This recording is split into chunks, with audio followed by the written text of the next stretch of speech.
Hi, everybody. We're live. Hi, how are we all? Welcome to the trans panel. We're super excited to have this amazing panel of trans women here for Women's History Month. I'm going to start by introducing myself. My name is Annie Crevice. I'm a trans drag queen from Melbourne, Australia. I stream on Twitch and I perform around Melbourne as well. And I've been doing drag for about a year or so.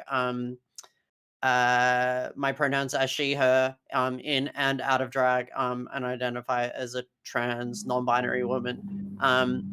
So we're going to start by going around to each of the panelists. Just introduce yourself, briefly with your pronouns and stuff like that as well, and where people can find you. We'll start with Bia. Hi, my name is Bia Bombshell. I'm your friendly neighborhood bisexual, transgender, polyamorous drag streamer in Seattle by way of New York.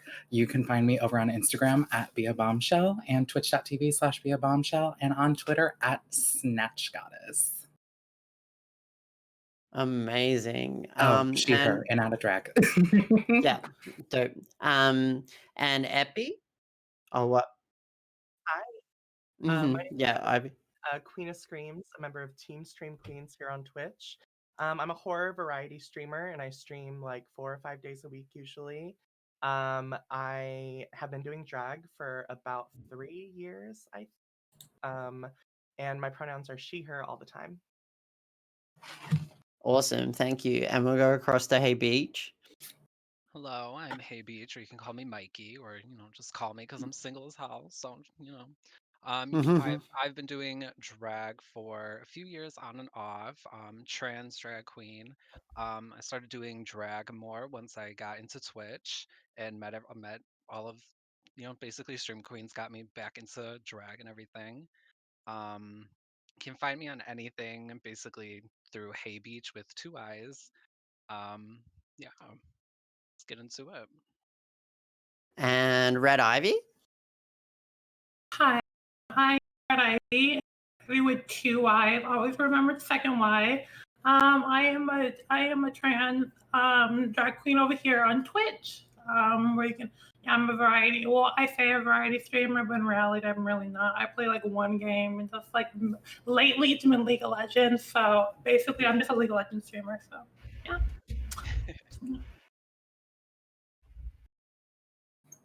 And Therona. Hello, my name is Throna Shade. I've been doing drag for 4.5 years, Twitch streaming for 2 years, and I came out as trans 6 months ago. Dope. Awesome. Thank you very much. We'll go across to our first question. It's kind of to do with, I guess this question sometimes gets asked of us, like what came first, the drag or the trans, like the chicken or the egg question. So I guess for us, like drag and trans are like very separate things, but I guess I wanted to each of you to kind of articulate how those kind of identities and like drag and your trans identity like work together. Like, are they completely separate? Do they feel similar to you? um yeah, maybe we'll start with Bia, and then I'll circle around at the end back to me. All right. So I'm 25 and I started doing drag about 7 years ago in New York. And I want to say there were like hints of transness before that. I mean, there were a lot of things growing up. You're like, oh, that was a sign. Should have noticed that. But I want to say it probably started to like really manifest right after high school, right before college. Had a lot of thoughts of it, but that was before I knew like the full scope of like possibilities for when transitioning.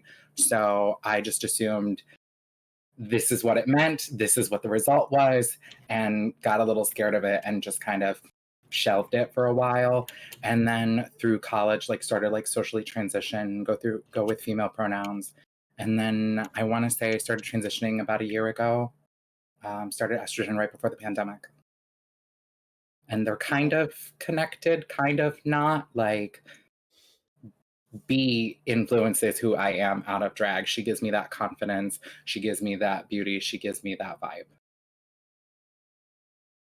Awesome, amazing. Epi? I think that for me, my transness and my like drag career they both were awoken at like almost the same exact time. I grew up in like southern Oklahoma, so there really wasn't like a lot of queer culture where I'm from. And I actually like ended up going on a date with someone who identified as non-binary, and it was the first time I've ever even heard of that being an identity. Like I had never even met like any trans people in Oklahoma. And I think I was like 18 or 19 at the time. Um, and going on a date with them, they like kind of explained to me like, oh, like I don't really identify as either gender. And I was like, oh my God, like that's the perfect, like that's me right now, you know?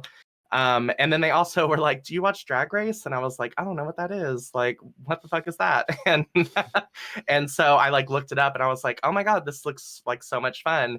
And literally like since that day, he ended up ghosting me. Like we don't talk at all anymore. But like Seth, if you're watching, thank you for making me realize that I didn't have to be cis. And like since then it's just been like a just like kind of experimenting and then like finding what works for me. And like I'm not at the end of my journey by any means, but I now identify as a trans woman and a drag artist. And I go by Epi all the time, like even out of drag. I use Epi as my name and she, her pronouns. And it's not really a character, it's just like an extension of myself, I guess, with pretty makeup, is how I see it. Awesome. And Hey Beach? So I think when I started doing drag, I was like 19, 20 at the time I started to experiment. And I'm turning 27 in like 2, 3 weeks. So I've been doing it for a little bit. But I just kind of saw it as like a hobby, just something fun to do at home. I never really took it seriously. And then when I did start to take it seriously and I was able to go to the clubs and kind of go out and, you put on the full gig, you put on the wig, you do everything. And it felt right. It didn't feel like a costume. It didn't feel like this is another persona. It felt like this was who I am supposed to be. This is, it just felt right. So, and like I would go home and I'd be like, I don't want to take the wig off. I don't want to take the makeup off. I'm going to keep like, this is how I wish I could wake up every day. And then, I ended up having to go to therapy because I was very in my head of who am I? Like, what am I? And that whole journey. So therapy definitely helps kind of sort that out as to who I am and figured out, I am a trans woman. Um, and I feel like without drag, I don't think I would have discovered that for myself just because of kind of as people in general, what we're supposed to be. And that drag scene kind of helps me discover like there's stuff way outside of the social norm. You know what I mean? So it just kind of, I feel like drag definitely helps me discover myself as trans. But now that I'm 4 or 5 years with my journey, um, I, I don't know. I just feel like without drag, I wouldn't be who I am. That's amazing. Yeah, I feel really similar. Red Ivy? Uh, so I think like for me, I think I found, especially like with like my drag, because when I first started drag many years ago, I was it really just started off as like my drag is like at first it was like more of just like more of like an expression of more like a more of an expression of myself, but then it turned more into a kind of persona thing where then like even like my drag eventually made me like realize realize about my transness. And but like because but from like but like going but it's still mainly my drag and my transness is like I found my transness through drag, but it's almost like because like because drag for me, I always just put on like kind of a persona. I like the idea. I like I like the glam and of the drag I was doing, but only specifically for drag. And like I felt comfortable in my drag, but like and it like which made me realize about transness.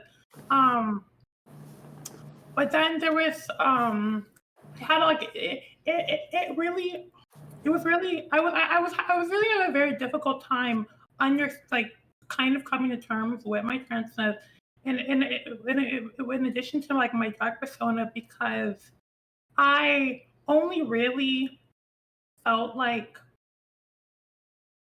I didn't like like as a drag persona, I didn't feel like my drag persona portrayed me as a trans woman. I think it just portrayed me as a drag artist because like my drag artistry and my transness are completely separate from me. Like I don't do like makeup outside of outside of Twitch. Like I like my makeup is specifically only for Twitch.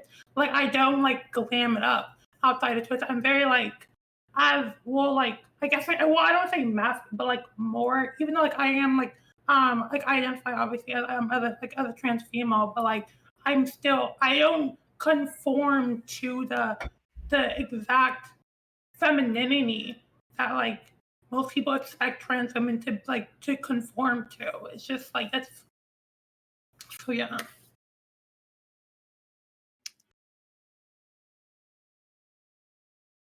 Thank you, Ivy. And Therona? Yeah, so definitely to answer was it the transness or the drag first? Definitely for myself as well. I would say obviously the drag when I started drag back in October 2016, it was definitely like a what do you call it? The foot in the door for everything. That's kind of when everything kind of started opening up, and everything proceeding from my past was like that makes sense. That just makes all of the sense. And as much as I tried to disassociate my drag from my real life, I always found something within my drag, whether it be interactions, how I felt, and how I reacted to like compliments and stuff that it just made more and more sense the further down. I also grew up in a very small town and I'm in Canada as well, in northern Alberta, for anybody who knows geography. So that's the very like flatland farms. Everybody's got country music, cowboys and horses and cows and all that stuff. So, I mean, I feel like that's a good pretext as to what life is like up there. Very conservative. And I grew up with the teachings of being homophobic, teachings of being transphobic, dragphobic, racist. I grew up with all of it, and my entire life has been pretty much breaking down all of those barriers and shattering what I'd been taught. I remember I used to hate drag queens. I used to hate them because I thought they were like the worst thing on the planet for whatever reason. But obviously, as you can see, like that's more of like a mirroring what I felt on the inside and how I felt about myself on the inside. And even leading up to drag, I was like, I would never. Until my friend was like, well, if you did, what would your name be? And I was like, I would never though. Like that's not gonna happen. He's like, well, I'll just come up with a name. I was like, okay. So that's at the time I came up with Therona Shade. And I was like, there you go, happy. And almost 8 months later, after I came up with this interesting name, um, my friend convinced me to go ahead and try it. And so I did. And my very first time in drag, I was absolutely bedridden with depression and hate for myself for an entire week, because I was like, why did you do this? This is not you. This is not what you're supposed to do. Everybody's going to hate you. Your friends are going to judge you. And then I'm a very committal person. So I was like, let's try it again. Let's try it again, try it again. And as I kept trying it and kept learning stuff, it just became easier and easier and easier. And then, like I said, I came out as trans 6 months ago is when I started my hormone therapy. It was 6 months ago. But even, I want to say, a year and a half to 2 years prior, I had been talking about it. I had been mentioning it. I had talked about it, like I might be trans. And I guess it was just trying to come to terms with that decision of, because I don't know if people can be trans and not decide to transition or not choose to, identify as trans, but it's a very big life-changing decision from what I found so far in my experience. But that's kind of like where I'm at with everything. Yeah, definitely that period of like questioning and like wondering whether you're trans, and then like between that and like I guess like coming out, and like there's like different stages of coming out and to different people, and it's like I feel like I'm constantly coming out to people, or I was like coming out to people for like a year or whatever, like telling the same story. But definitely for me, like drag unlocked something pretty quickly with me, and I do remember like one of those like moments it hit. Like I went out, I did this gig, like a live gig, I felt really good, like people were calling me by this other name, and I was like um and I performed, and I like felt good. I had this like red curly wig on that I've like first started wearing, and then I remember sitting down like kind of having to take it all off, and I was like, I remember thinking, "Oh, when is the next opportunity I'm gonna do this? Like, there's not that many drag gigs for me to perform at. Does that mean I'm gonna have to wait weeks before I get to wear this dress again, or like put this wig on?" And I was like, "Oh fuck!" And like, it wasn't this like, "Oh yay, I'm trans" moment. It was like, "Oh shit, what do I do with this like thing I've unlocked in my head?" I'm like, all this stuff like immediately came to mind. Like, I'm too old to come out as trans. Like, um, you know, like there was all these questions about like how I would like navigate all of this with like work and life and family and all that sort of stuff. But for me, like drag was that like safe space in which to kind of experiment with all of that sort of stuff. So I could like, I guess like for me, Annie Kravitz is like definitely not like others have said, not this like different persona or whatever. It's just like this like full 100% like extension of me, like how I would love to like portray myself like every day or whatever. Um and like ramp my femininity up to like 200% and like kind of live that kind of extroverted life. I'm like pretty like shy or like kind of to myself a lot of the time, but like drag kind of gave me this like armor to like try out stuff and like try out things that I would like bring across to my trans self like later on. And but like I actually found it a lot harder to get to a stage where I could kind of find how I wanted to present myself out in the world, like out of drag. Like for ages, like there was I found it really hard to like wear jeans or whatever after I'd came out as trans, because I was like, oh no, then I'm like presenting myself as a boy. And it was only after like kind of being on hormones for a bit and like working out how I present myself, other ways that I felt like I could wear like a hoodie and jeans without feeling like I was going to get misgendered or whatever. Like I really struggled with that sort of stuff. Uh,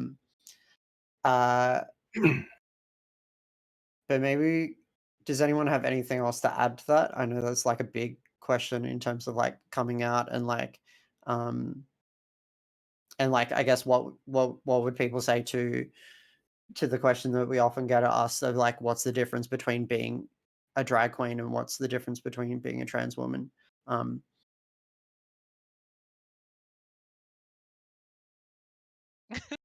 I maybe mean, that's a question. I I mean, mean, like, I'm just like, wait, who? Okay, maybe that's a question for everybody. Let's go around. Like I added that question in like just then. Okay, yeah. What would you say to?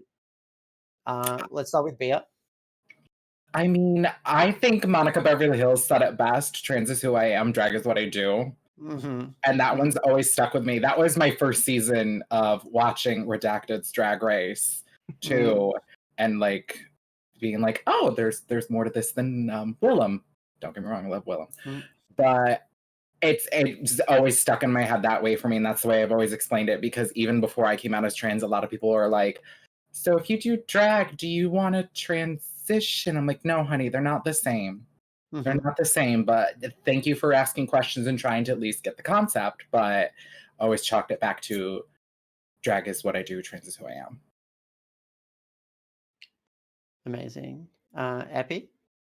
I was gonna say the exact same thing, actually. Even I was gonna quote Monica Beverly Hills too.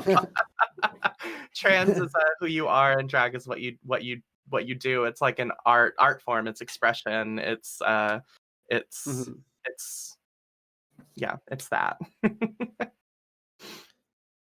Dope. Mikey? I mean, I kind of just agree. It's not. It's. I mean, drag is just kind of like a hobby, and being trans is just my day-to-day life. It's not. I'm not going on stage to put the hormones in. I'm going on stage with the wig and the outfits. You know what I mean? It's Mhm. just two very different lifestyles, and yeah, I don't. Yeah, not much more to say on it. Mhm. Ivy? I want to. I want to talk about specifically about for me because I know when I first started doing drag, and when I was first coming to terms with like my transit, I was having issues, kind of like separating the two, because when I first was coming to terms with my transit, I thought I had to be like kind of my drag. I kind of had to be like my drag persona. I had to be like the ultra feminine, Yeah. like the glam, and like at the because like at the beginning I was really struggling like with my like with drag and trying to separate my drag and my transits because like I kind of thought like because since like drag was what led me into realizing my trans that like I thought like this is like my drag persona was who I was supposed to be and act like and like present myself and when in reality that's not really the case because because I said earlier like I don't always present femme 24/7. I really only present like yeah there are times when I will present ultra femme like I would do like ultra femme like in my day-to-day normal life but for the majority of the time I don't because it's just like I feel like I feel like just like it's not necessarily like I like no matter what I dress like or how I look I know I'm trans and like I know that's who I am and like I don't have to be ultra femme to be trans. Mhm. Like, it was really hard for me to like at the beginning to come to terms with that for me with in like my drag and being trans. Mhm. Same. Therona? Um, my level of dissociation. So I definitely started off in drag for many years before really realizing my transness, and um, it was so like if ever I was complimented in drag, those compliments resonated so much more because I knew where those compliments were coming from because of the way I was looking and the way I was presenting. Like if a straight man or whatever came up to me and said, "Wow, you look absolutely stunning and gorgeous," I'd be like, "Oh my god, like this is like whatever." But then if I would get the same compliment from like a gay man or whatever, I'd just be like, nothing, nothing, right? So I was trying to figure out when I was in drag, like, why do I feel so much better and so much more special and more um, like I vibrate more with like compliments while I'm in drag because of the way I'm presenting and how these people are perceiving me, as opposed to when I'm not in drag. And so um, I think that definitely helped me realize who I was. And I also realized the dissociation of my transness from my drag because whenever anybody would like say flirt with me or whatever, they'd be like, can you wear your wig? Can you wear this? Are your hips really that big when it's all padding and like all that stuff? And just like they got this false realization of like that's like if I'm going to be intimate with somebody, for example, I'm not. It's not going to be with Therona. Therona's never going to be a sexual being in my entire life, right? And so I was just like that helped me realize like, okay, well the compliments I like, but I would also like those compliments outside of drag, and so that's kind of like where I started my foothold into my transness as well, because it's just as easy as that. Oh well, yeah. I rarely resonate with that. Like, um, one of those things about like being in drag for the first time was literally I felt like it was the first time people told me I looked beautiful, and like I'd never got any of that when I presented as a man. I was like, what the hell is like?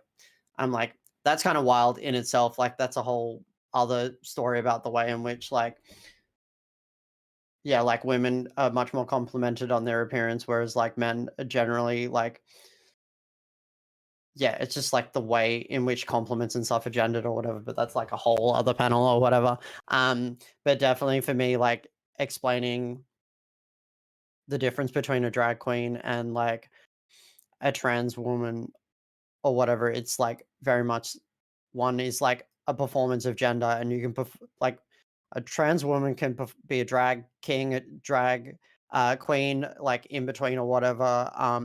Yeah, a drag queen can be AFAB or a cis man or a trans woman. Like none of it really. Like they're two very distinctly things, even though like they feel so enmeshed for us in our own like trans stories a lot of the time.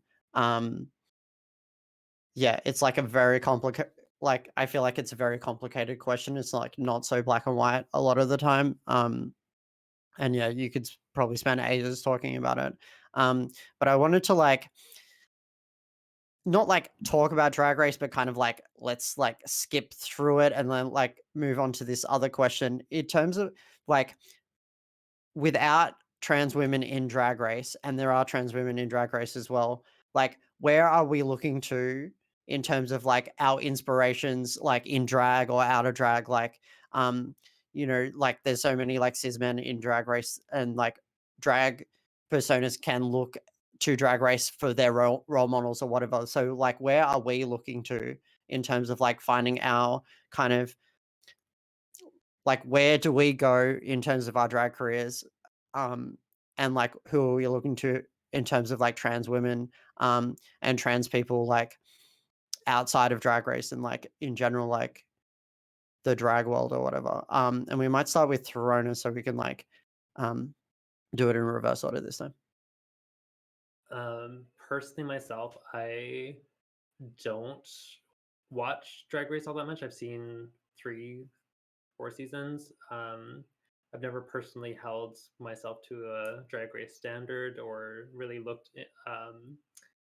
at any participants as role models for myself. I've always kind of just taken my drag and just done with it what I saw fit. So yeah, Drag Race really isn't in my realm of like thought a lot of the time. Mm-hmm. But where are you looking to if you're not looking to Drag Race in terms of like trans women as role models and stuff like that? Well, for role models regarding trans women, like I don't find that Drag Race is probably the best place for me. I found that within my last year or two of discovering my transness, I actually look for role models within my immediate reach. For example, so like having a lot of people on our team who identify as trans has been really nice. It's been very welcoming. Even just on Twitch in general, I reached out to Mistress Fox. I don't know if anybody here is familiar with Mistress Fox. She's in the chat. Love Mistress Fox. Hi, Mr. Fox. And so I remember seeing them on the trans panel in December, and I've known them for as long as I started streaming as well. And I've always thought they were amazing and whatnot. And especially when I was coming to my own identity, I was like, I need to reach out to this person. At first, I was really shy and I was too shy to do it. But then after the trans panel that I saw in December, I was like, okay, I know I'm reaching out to them and I'm going to do it as soon as I possibly can. Because like I was really moved by the way they spoke and their words and whatnot. So like amazing. I prefer people who aren't like put on a pedestal and really put in the spotlight and celebrity,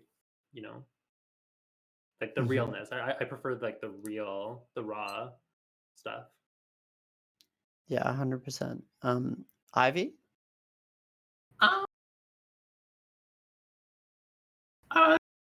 Same when I say like with Jordan, like I don't really see like any role models do like RuPaul because I don't really watch that show. But like outside of Drag Race, I don't really find many like role models or people I find outside of things like that because I feel like I feel especially within like media and just like more stuff, like I don't see like as much representation for trans people, and so I never really gone and seen or like kind of found any really people who are like who I really like. Um, I really like. I can't think of the word. So I really resonate well with because I don't really like other than like are like like the members of like stream queens. Like I see, like I watch and I see, I support, and I don't really, I don't like other than like the members of stream queens. I really don't look for like people out like any kind of outside inspirations. Mainly just because I don't know if because I just like it's not as like me personally. I feel like it's not as easy to find people. Like we're not like I feel like it's not as like we're not as it's not like the visibility of us is like not as like broad as some other aspects. So yeah. Thanks, Ivy. And hi, hey, Beach. Hi. So, well, of course, I've seen every season of Drag Race for some reason. But that used to be my inspiration, and when RuPaul came out with the transphobic ordeal, it kind of crushed my dreams of ever even wanting to be a drag queen. Even just locally, like I gave up with it. It defeated me as a person overall, and then so I kind of stopped. And then once I got on Twitch and Ivy and Yandu found me and they said, "Hey, we have a team, Stream Queens, and it's a bunch of LGBTQIA2 plus people all on it that from the whole spectrum. So I was like, okay, like I was a little hesitant just because I've never had this opportunity before. And then I met some of you guys and I was like, wow, like these people are real. This isn't someone behind a YouTube editing camera. This isn't someone that's on TV. This is a real person going through real things that I'm going through. And it kind of brought that light back into me, and seeing you guys shine and seeing how you guys are just living your lives and doing what you guys are doing, definitely it's inspired me to get back into drag and to just be my honest true self. So honestly, I thank you all for that. Amazing. Epi? I think that when we can't find representation for us in shows like Drag Race, like we really have to look into our community to find people. And I'm gonna do a shout out. I look at Los Angeles and I look at this. It's a show. It's a party. It's Queer as Punk. And I'm looking at. There's like over 100 people watching right now. Twitch.tv/Queer as Punk. Look them up on Instagram. Look them up on Twitter. This is the best fucking show, and it's been the best fucking show for 4 years. It was built from the ground up by a NB trans femme. Shout out, baby. Baby, you are incredible, amazing. The best fucking mug in LA as well, just saying. This show is and has been booking Black and brown trans women, trans men, drag kings, all drag king lineups, all trans women lineups. Last month, or actually, wait, it was this month, an all trans lineup for spring. Not a single white cis man in sight, and it was beautiful. It was an amazing show, and they are so often looked over and not given the support and love that they need. Like, I don't watch Drag Race anymore. And I wish that I would have found out about Queer as Punk, 4 years ago when it started, because I would have stopped watching Drag Race 4 years ago, because that's literally all that I need. They do a show every month on twitch.tv/princess4evr. And it's really truly, if you're looking for something like all trans and all beautiful, look them up. They are so incredible. You will not be disappointed, I promise. That's amazing. I've never heard of Queer as Punk before, but I'll Oh, they're definitely so check it out. good, Annie. You would love Oh my them. Yeah. Oh my god. I'm excited. Bea? So for me, I started with Drag Race, but I branched out from there, especially when Redacted said that, not girls like you. So I'm like, okay, not my trans fats, that's fine. But I didn't let that define my success because there are so many people that have been wildly successful without that show. But as far as who I was looking to, as I branched out from like the different people I'd see on Drag Race, you found the connections to them. Roxy Andrews' late drag mother, Erica Andrews, was an absolute trans icon who passed away right around the after the filming of season 5. So Erica Andrews, Mimi Marks, great continental pageantry legends. A good friend of mine, Kennedy St. James, originally from St. Louis, now in Toronto. Dina Cass was in Texas. I believe she's back in Florida now. Dina Cass is an absolute icon legend. Someone that literally showed up to a prelim and put her entire face on as her talent on stage doing My Life. And her face was done in 5 minutes, and that was absolutely iconic to me. And other people like Brooklyn Heights drag mother, another Toronto queen, Fahrenheit. On top of that, of course, Sasha Kobe from Los Angeles does Heavenly Bodies, an all trans casted show. The performers, the dancers, everything. And she's running around with Sonique. And yes, Sonique was found by way of Drag Race, but watching them be successful and doing what they're doing. Sasha was a backup dancer on TV recently, and she's in projects everywhere. And I just kept branching out and looking for more and more and more trans women that were related to all these people you were seeing on TV, because lo and behold, they were actually everywhere. And then you log on Twitch and find out, there we are, there's more of us, and running into everyone, and especially Mistress Fox, and finding a sister and a friend in her, and her history with performing. There's so many iconic trans women in drag, especially in the pageant scene, that the more I dug, the more I found just absolutely iconic work. Domino Presley's another one. You can find her on Instagram. The Flawless Tea, she was a drag performer. She's now a Fashion Nova model. I just kept digging and digging and digging, and bam, there they were. Thank you.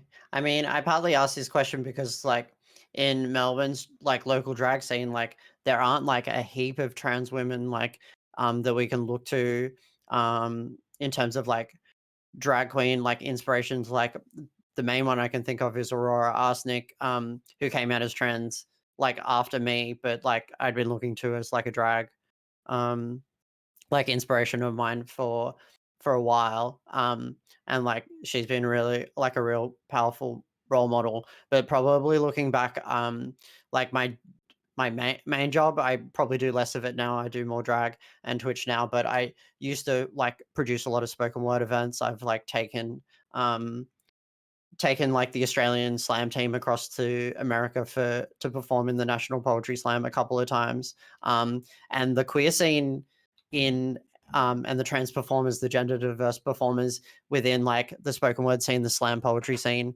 like in the US and Australia, like before I realized I was trans, was like such an inspiration to me in terms of like the possibilities of what you could be as a trans or a gender diverse person. Like they're getting up and performing poems about gender and stuff like that. There's no like half of them, they don't give two shits about like whether or not they pass according to like, you know, a whole bunch of cis standards in terms of like you know, how you present yourself or whatever. Like I was just like mind blown because I think I had a very specific idea about who a trans woman was and how they presented themselves before I met like a whole bunch of people like through the artistic scene and through poetry and spoken word. Like I really look to those people a lot in terms of like my inspirations. Like there's a spoken word artist that now lives in Melbourne called Andy Stewart, and they like were the first person to present to me this idea I could be a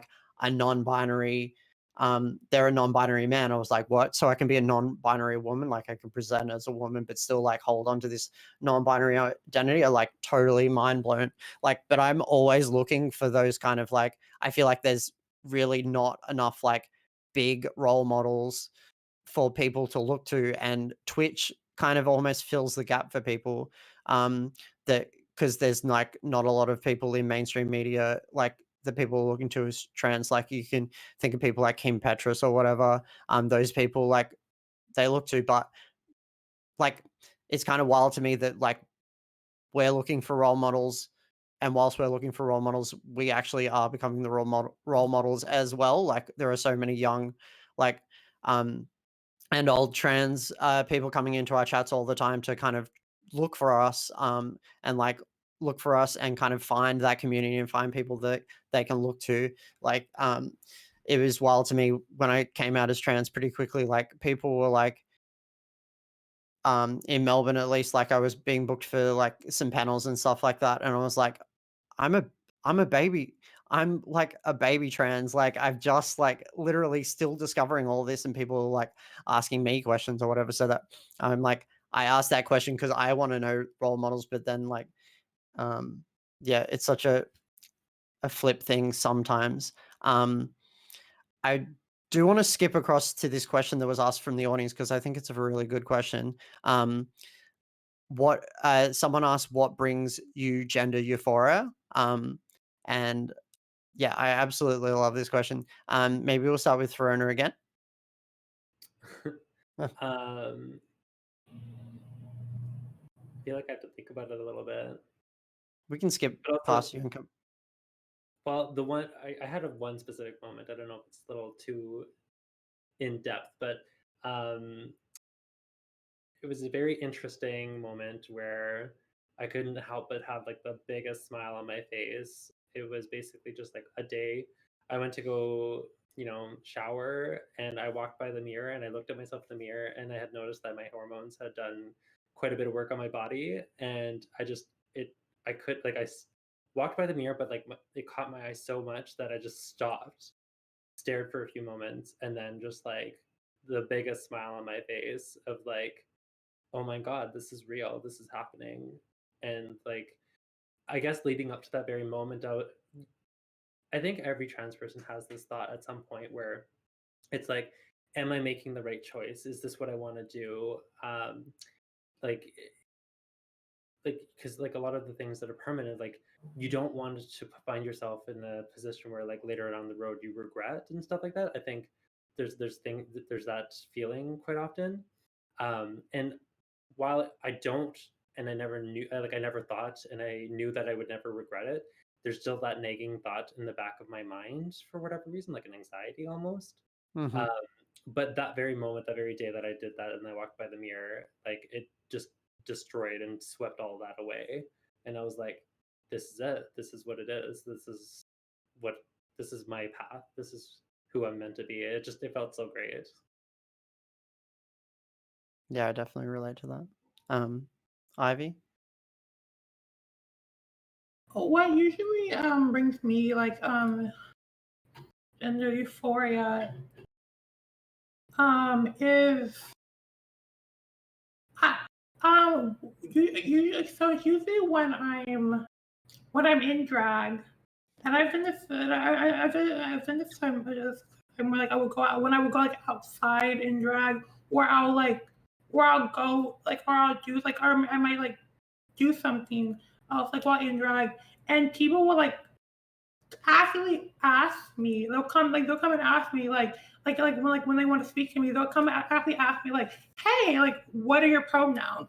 And I really love when that, because it makes me really feel seen, that like I'm not like that, like they actually like they see how I am, and they're actually making an effort to actually want to like they're making an effort to see me have who I like am. And it's like I love when I get asked that, because it brings me so much like happiness that like that people are actually trying to understand like these kind of things, and like to make it a common practice to ask people their pronouns. If even yeah, so it brings me a lot of joy when that happens. I love that. Mikey. Mine's kind of going off of what Throna said.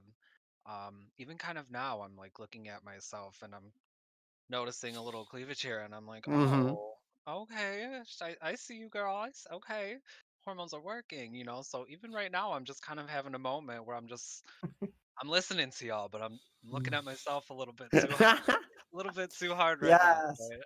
But I mean, it's just little Mm, moments like that when you just like mm, see the little changes going on, or mm, it's it's many little small things that make such a huge difference that even if I'm at a store like just with a friend or with a girlfriend or something and someone says, "Oh, thanks ladies." I'm like, "Oh, yes, mhm. I nailed it." Like, hell yeah, absolutely. And I wore sweats, like hair up, but I'm not even trying and I'm getting, you know what I mean? Like it's just such a good feeling. Such a good feeling. Mhm. I love that. Epi?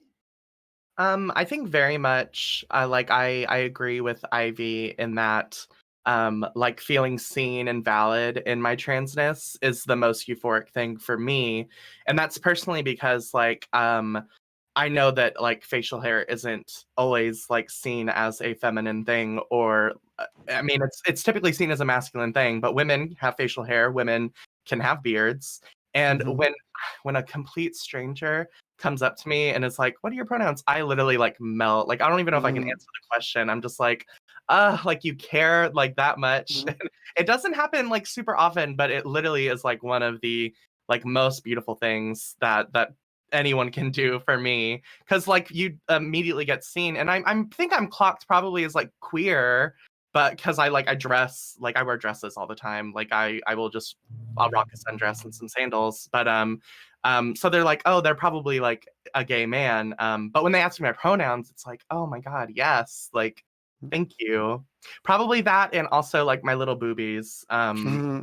Like Yeah. my partner says that I have Renaissance titties, like little tiny Renaissance painting titties, and it's my favorite thing in the whole world. It's so good. It makes me so happy. Mhm. I love that. Oh my God. Bea? So the person that asked this question was actually my partner, One Flaming Bear. And when him and I started dating last year, he asked me that, and it had never crossed my mind what brought me gender euphoria. It had always crossed my mind what brought me dysphoria. So Mhm. I didn't have an answer for him back Mhm. then.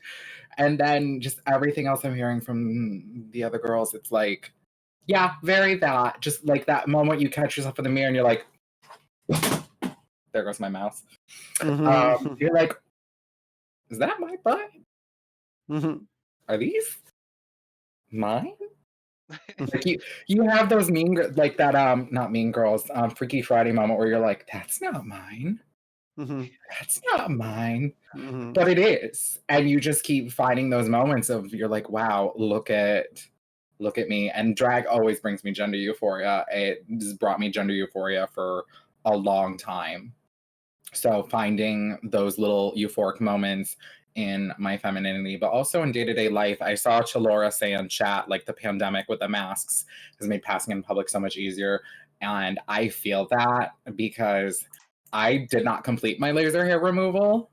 So sometimes when I'm having a bad hair day, a mask covers literally exactly what I needed to. And having those moments where you feel seen in public where you're like, oh, they said miss. They said ma'am. Mhm. Prefer miss. Please don't call me ma'am. It's too early for Yeah. that. Yeah. But definitely those moments where you feel seen and when you can feel like at your best.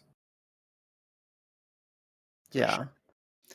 I mean, the reason why I asked that question is like I feel like and like why I love the question so much um is that I feel like we really do talk a lot about or even like cis people talk about trans identities around the guise of gender dysphoria and like it was really me discovering my gender euphoria and like the things that brought me joy that like in myself that like made me discover that like actually this whole idea of like oh shit I'm trans like I don't have to worry about it like it actually like I want to be trans because, and all this shit about like, is it a choice or not?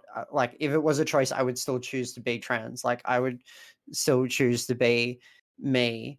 I definitely like revel in those little things about like, when me and my partner go out and like they go, "Hey, ladies," like I love that.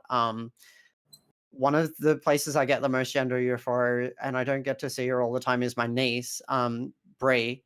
I call when I changed my name to Annie Brie, like my middle name is after my niece, my sister's kid, because she got the trans stuff so fucking quickly, and my nan is still taking like a million years to understand it.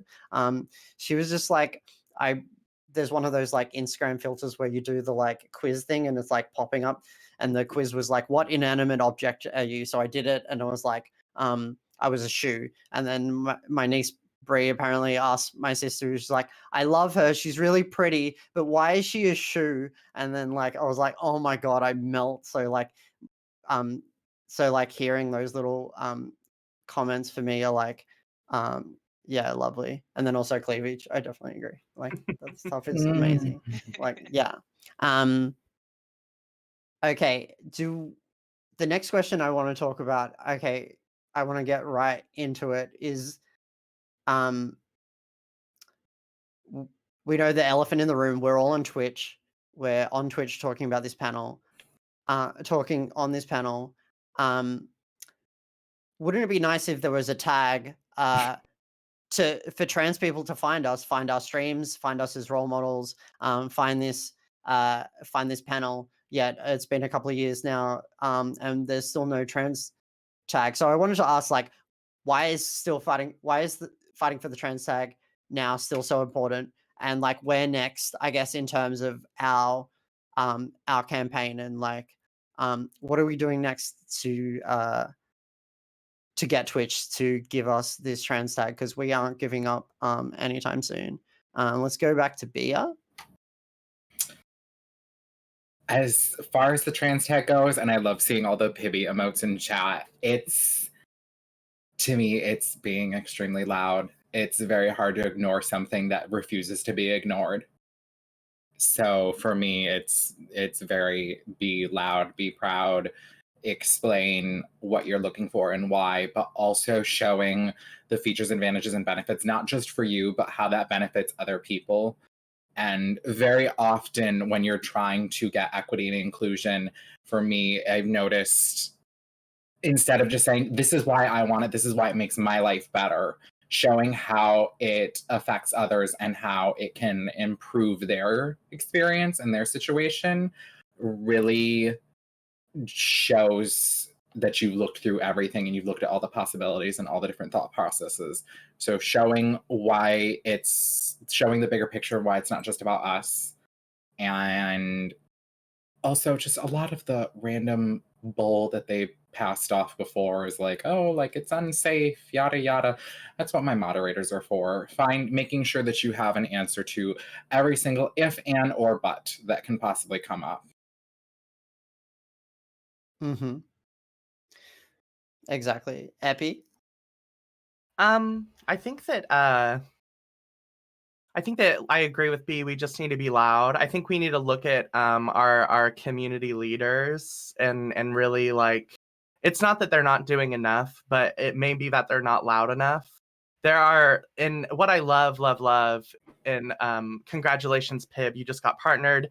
Fucking incredible. Like, if every single queer partnered streamer, trans or not, everyone who supports trans people, make a trans tag now emote, make 1 million trans tag now emotes. You have so many emote slots. I have 5, and I'm gonna keep them cute for me, because I'm not gonna make trans tag now emotes. But every queer partnered streamer, make trans tag now emotes. Twitch has to approve them. Twitch has to look at them. Literally just support us. And that's like something so small to do. You can change them later if you feel like it. Like if you're into that, that's your prerogative. But that's such a brilliant way, in my opinion, that Pib is using their platform, and I think it's just, I'm very thankful for peer-to-peer. peer-to-peer was talked about in earlier panels, so I'm not going to go too into it. But if you're a queer streamer or a marginalized streamer in any way, please use peer-to-peer to raid, to discover, to highlight and validate more streamers. But like it's just a smack in the face from Twitch that they're not giving us something so simple. It's so easy. I'm pretty sure like one person up there could just do a little typing and then give us the tag. It's really not that complicated. I mean, we're already moderating our chats and protecting ourselves. Let's do it with a tag. Let's continue doing what we're already doing with a tag, Mm-hmm. Exactly. Hey, Beach. I don't know much more to add to it. I mean, I think they pretty much said everything I've been thinking about it. Especially like Pib, people who have that platform and have that louder voice, use that voice, not just, hey, get a trans tag, tweet it real quick and be done. Put it like almost every stream, mention it in every day on Twitter. I mention it like, don't be quiet about it. Use that voice that not a lot of us have, or people. There's a lot of people who don't listen to us, lower streamers or what have you. So I feel like if people just use their platforms and used their voices to help us get that tag, and also just to kind of as a safe space for us, because when I first got on Twitch, I'm like, I don't know how to find anybody of people that are like myself, and I'm scared that I'll go into a cis gay male stream and there's been experiences that have not been well with that you just get treated badly about it, just for being trans. And I'm like, but we're in the same community, like, isn't this a safe space? But not always. So I feel like with the trans tag, that can definitely help us find those safe spaces. Totally. Ivy. Because I was loving how you say how you want you want to be able to find those safe spaces outside of we could go into like a cis gay men's stream, try to find a safe space there, but like it would be even nice to find our own people to be able to support our own trans siblings, because and to be able to find them and to find more of us, because like that's the one thing that like I really would wish that I could find and elevate more of my trans siblings on like Twitch. Like it's very hard to find our trans siblings. Like I know when I was looking for trans people to from the Black History Month con, it was very difficult for me to find other trans streamers. And it was like especially Black trans streamers at that. So it would be like I just wish that like Twitch would fucking finally hear us, so we can we can find our people and build our community, just like be able to elevate each other and bring each other up. Like, because that's all I want, and protect each other, because like if Twitch is so like worried about more discrimination, like having a trans tag will help us to find each other, so we can help each other, and we can protect each other from all the fucking people out there. So yeah. Awesome. Therona.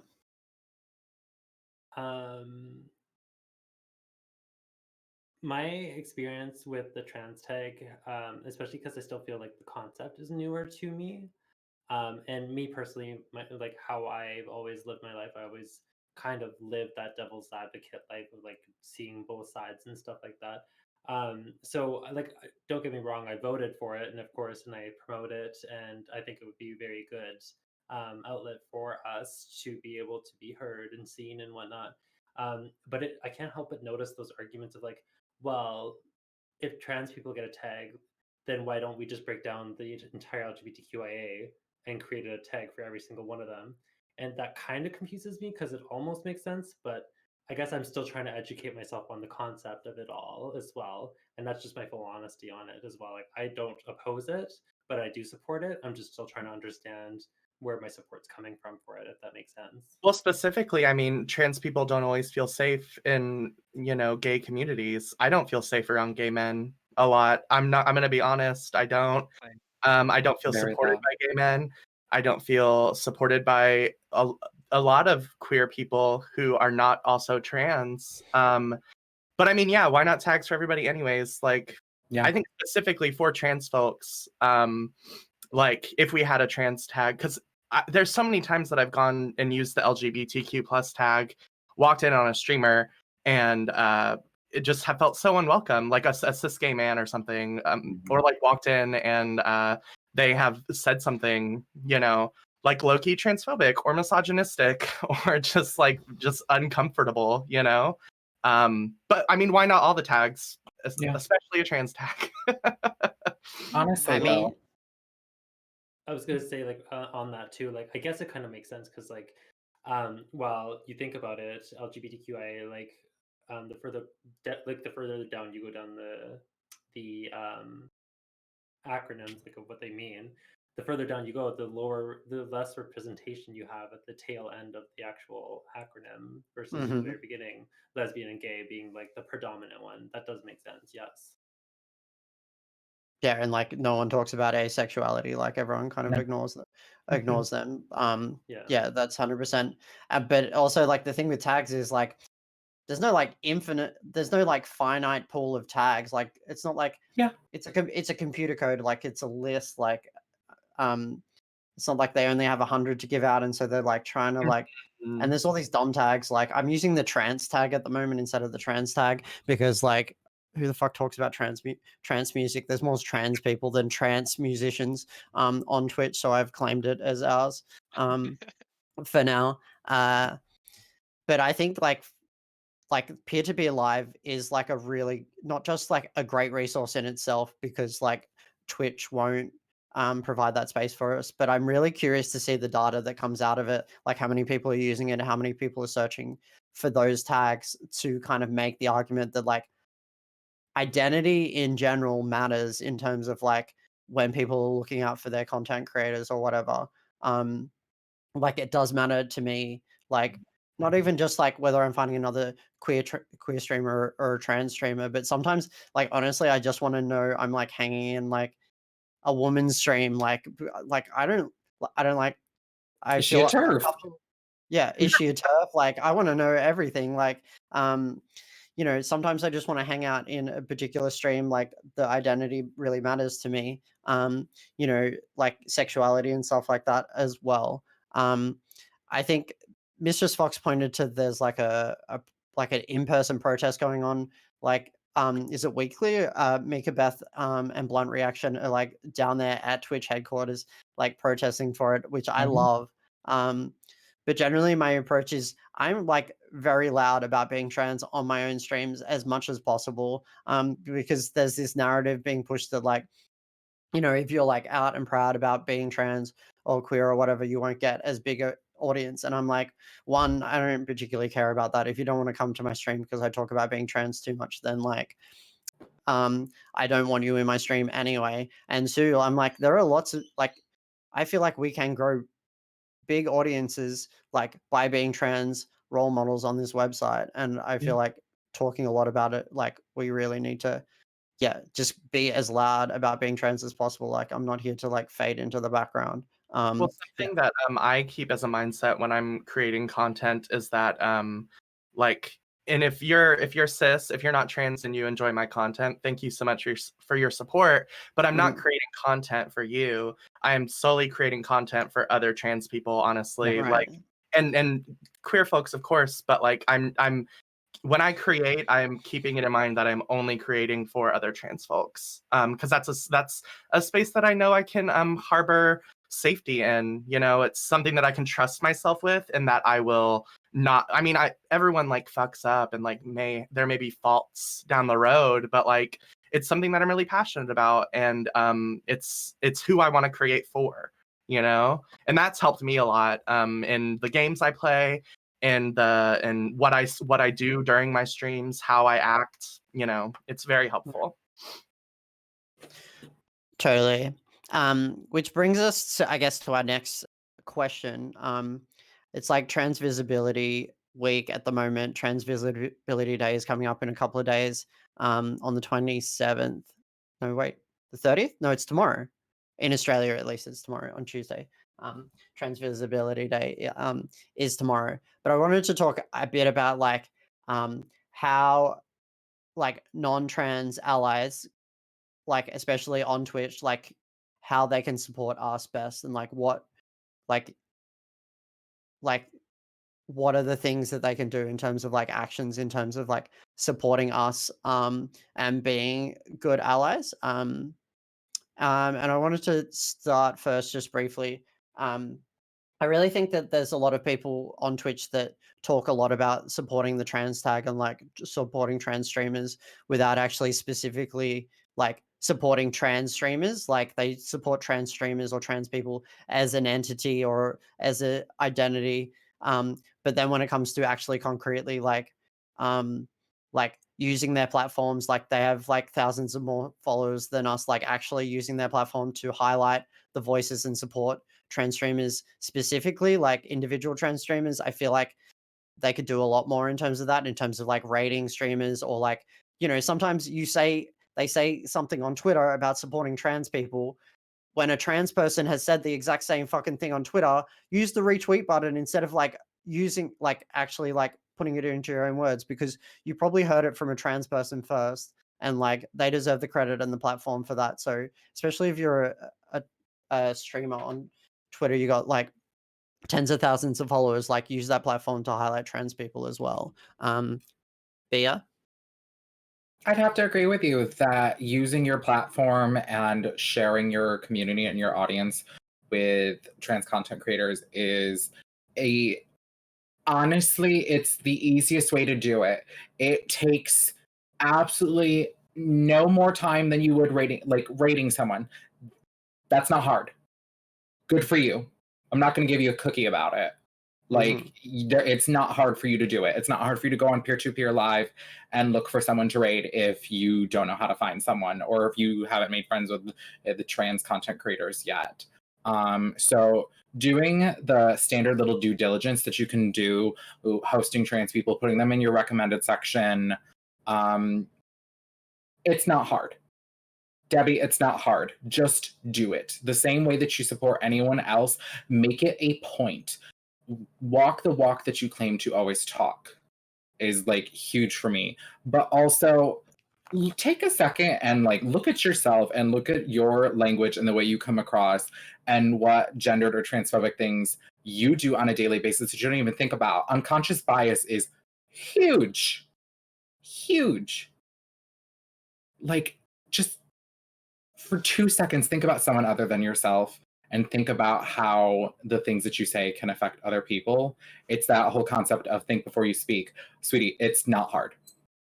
Supporting trans people is as easy as actually stepping up to the plate and showing your solidarity.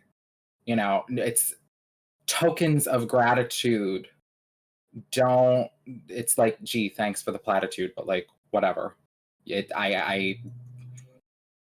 Thanks, but I don't really see you do anything about it. So actually like stepping up to the plate and doing what you supporting the people that you claim to be supporting, showing them that without having to like wave the flag and be like, "Ooh, look at me, I'm doing this." Like being a little humble and just doing it.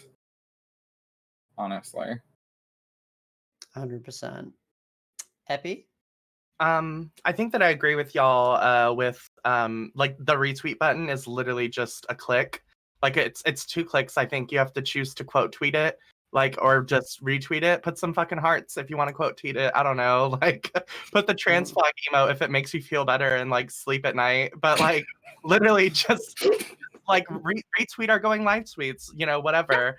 But something that also is really important is like we talk, or I think the panel before us, Women in Drag, talked a lot about like looking at the drag shows that you're hosting and like looking around and like look and see who you have around you. And if you're tokenizing trans men or trans women or NB folks, like I feel like you should hold the same kind of mindset when you're looking at who you're collabing with. Like, I know tons of big streamers that don't collab with a lot of trans folks, and that can be so beneficial and helpful.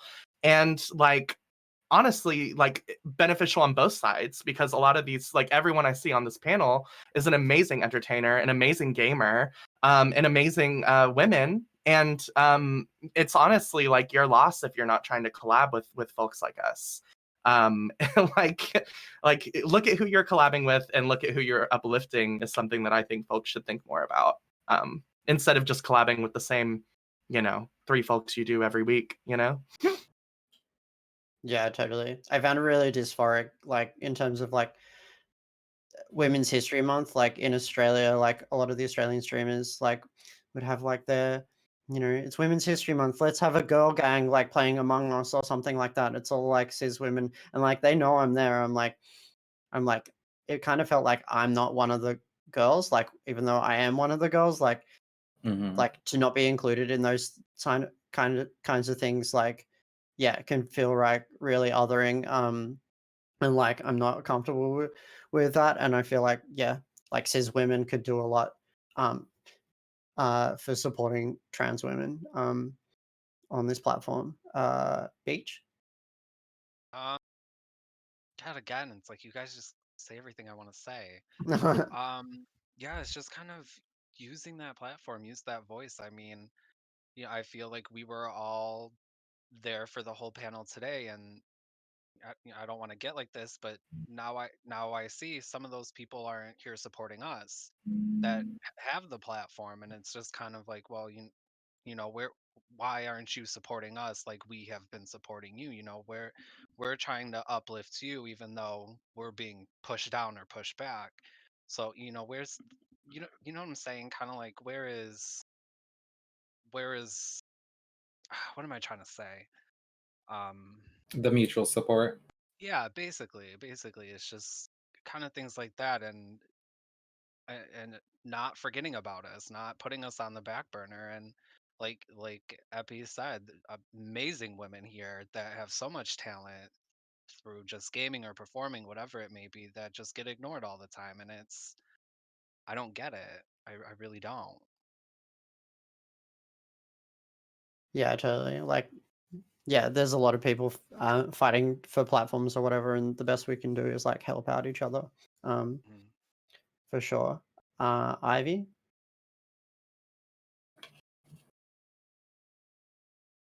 Oh, you're muted.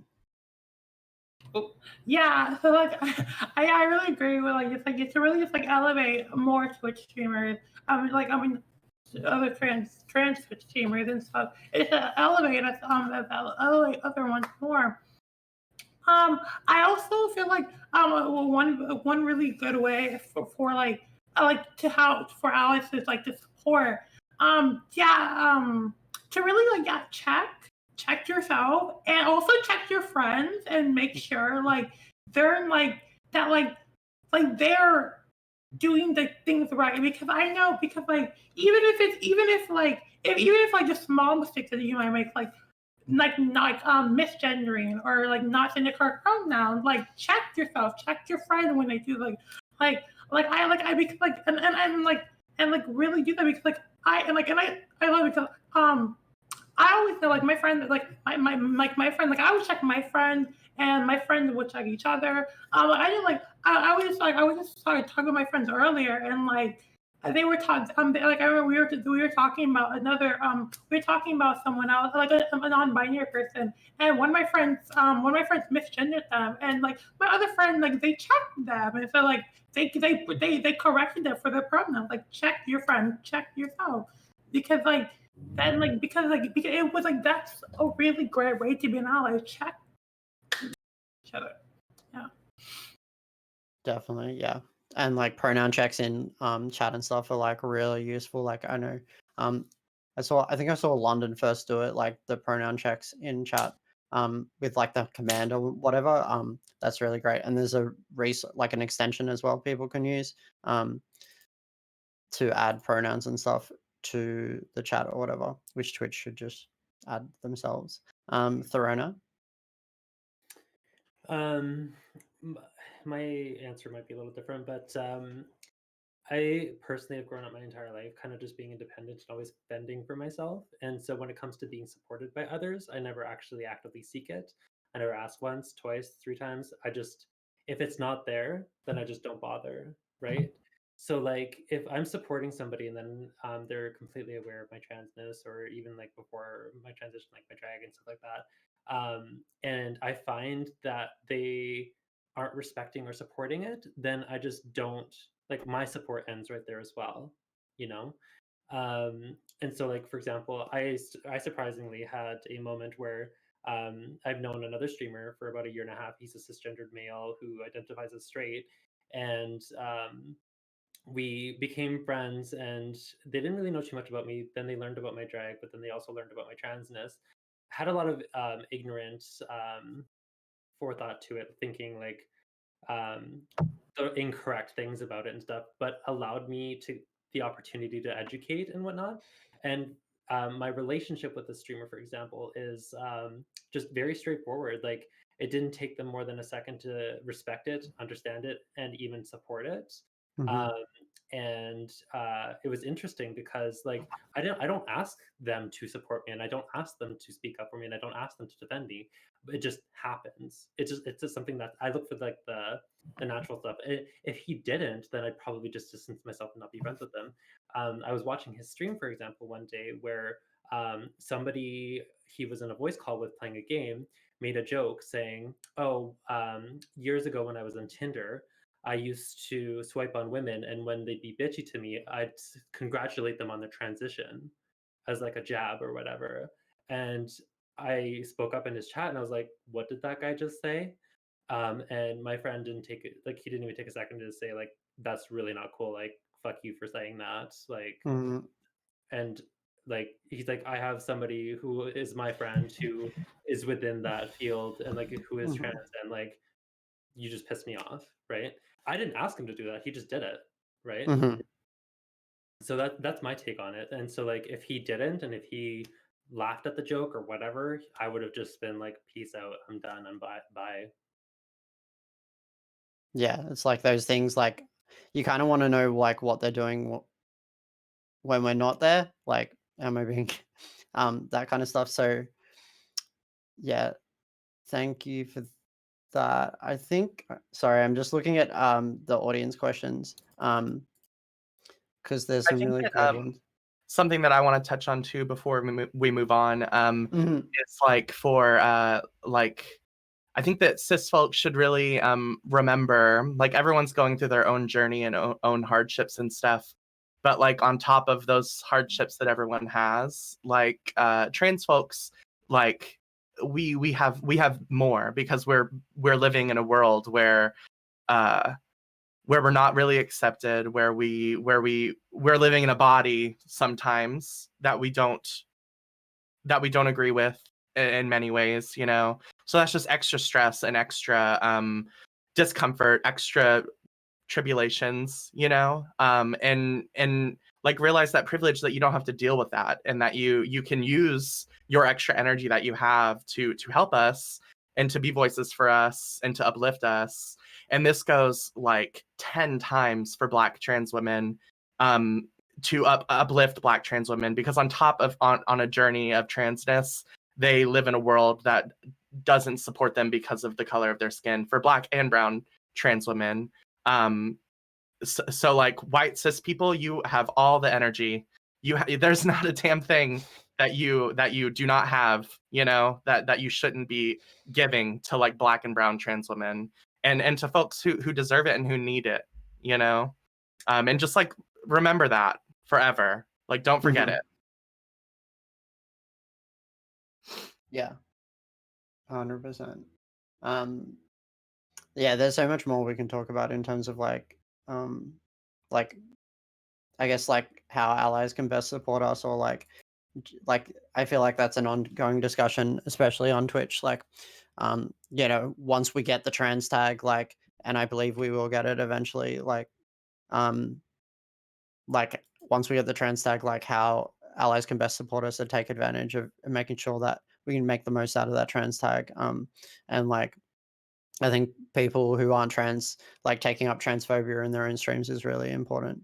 Um, we have a question that was directed to Throna specifically, but I feel like everyone can answer this question. How have video games improved your life, changed you, gave you a space of self-reflection or self-reflection or self-expression? Any specific examples of games you would recommend? And we'll start with Throna. Um,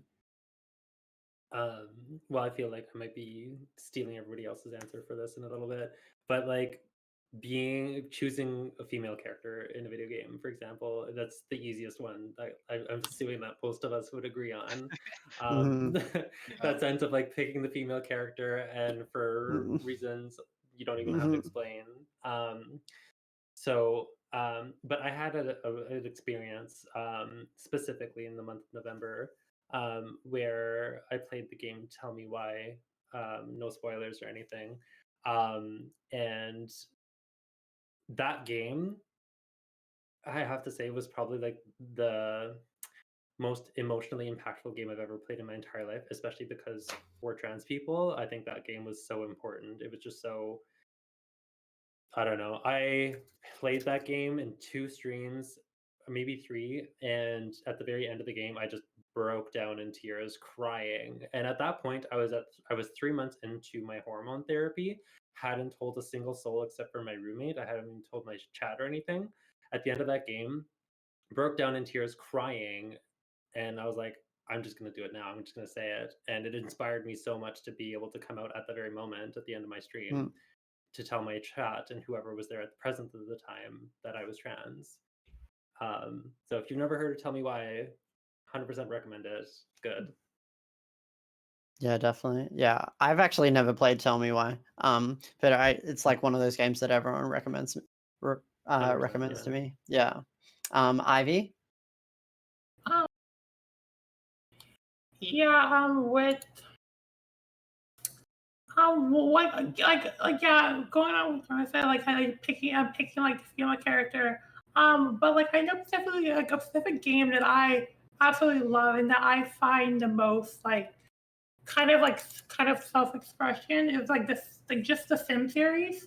I'm like Sims is like my favorite game series ever. So I love to just be like because like I love that game like those games because you legit just can create yourself. I specifically wanted to talk about like The Sims 4 specifically because with how it was like it's been like this for a couple of years now already, but where they finally gave the option of like gender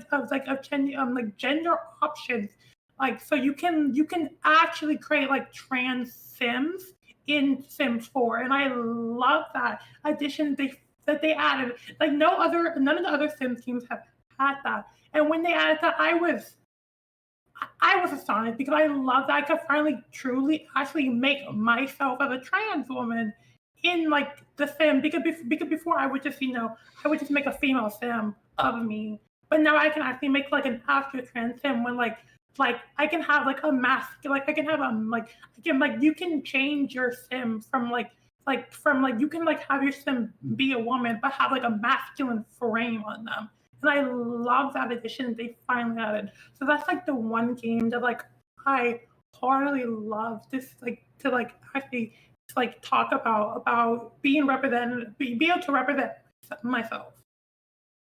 Oh my god, I love that. That's incredible. Beige. Well, again, I was gonna say Sims. I've been playing Sims since like Sims 1, and when they came out with all the new features for Sims 4, I was like, this is incredible. Like I was Mhm. shocked that this even came out. But and because even for Sims, I download hundreds, thousands of custom content, and I'll sit there for an hours just making one sim.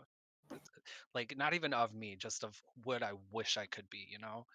And along with other games like one that sticks out is Mortal Kombat to me for some reason. I just the way they're just like strong, powerful women, people that are just gonna kick your ass. Like absolutely, sign me up. You know what I mean? Like with the fan, girl, come on now. Absolutely. But yeah, Sims and Mortal Kombat have been big ones for me. definitely. Epi? Um, games that come to mind that like make me very like happy and feel valid in my gender are the first thing that comes to mind is Monster Hunter World and Monster Hunter Rise, specifically, and for me because you can make a female character and give her facial hair. I don't think game developers realize how like gender affirming that is, and how also just like validating it is for so many women, like women with PCOS, women with just more facial hair than other women, or trans women who choose not to shave or anything. um it's so like I wish I could just like find the person who did that for Monster Hunter Rise and just like shake their hand and like Venmo them $20. Like if anyone knows who that is, like I made my character last night and she's so cute and she has a Oh my God. beard and it's my favorite thing. So any Oh my game that God. lets you like customize that far is incredible in my opinion. That's amazing. I didn't even know that was a thing. Like, I love that. Oh my gosh, and they have a little hairstyle that looks just like this little Farquaad wig that I love. So she just Oh. looks just like me with a little black bob. I love her. Oh. I wish she was fat. I will say I wish that you could make your characters fat in that game. That would be incredible. Well, you can't do. No, they're all fit. They gotta hunt Yeah. monsters, I guess. Yeah. Amazing. Bea? I would have to also say like Sims or any game with customization like that, especially with Sims giving those different options, because not only does it allow for trans representation, but it allows for non-binary representation as well. There are non-binary trans people. They are here. They are queer. Their joint pain is just as moderate to severe as the rest of us. And anything that gives you those options, indie games especially. Calico is a cute little cat cafe game that I'm obsessed with. It's on Switch. It's on Steam. But it was just a cute little game made by two people, but it's completely gender diverse. All of the characters' pronouns are listed in like your little log. There's characters with they them pronouns. You can completely customize your character in any form of gender expression at any time. Any game like that, especially I love indie games. Cloudpunk was another one that just had like a very like subtle female character, or with just like a few social commentaries here and there. And I've just kind of found indie games to be the place where I can find that representation and find those cute little cozy moments where it's like, I feel seen in this. This game, I feel good about playing this game. I feel good about giving my money to these content creators because I can see myself in this. Yeah, definitely. My answer is I really love like one briefly came to mind. I can't really talk too much about it, but just I get this general feeling from Animal Crossing of gender euphoria, like my cute little Animal Crossing character with a little blonde space buns, and I made like a trans flag dress for her, and she just like walks around her island. It's like so fucking cute. Like when I got my Switch during like the start of lockdown, like during when the pandemic started, like yeah, I loved Animal Crossing. But my number one game that I look to for representation is Apex Legends at the moment. Apex Legends has Bloodhound, and Bloodhound is specifically identified as a non-binary character. And what I love about it, it's a AAA game. Like Electronic Arts, like is the publisher of it, so it's like a mainstream like game that a lot of people are seeing. And like shooters have this like reputation, I suppose, of being like a very like cis straight man like type world. Like I'm very usually very reticent to like talk over mic,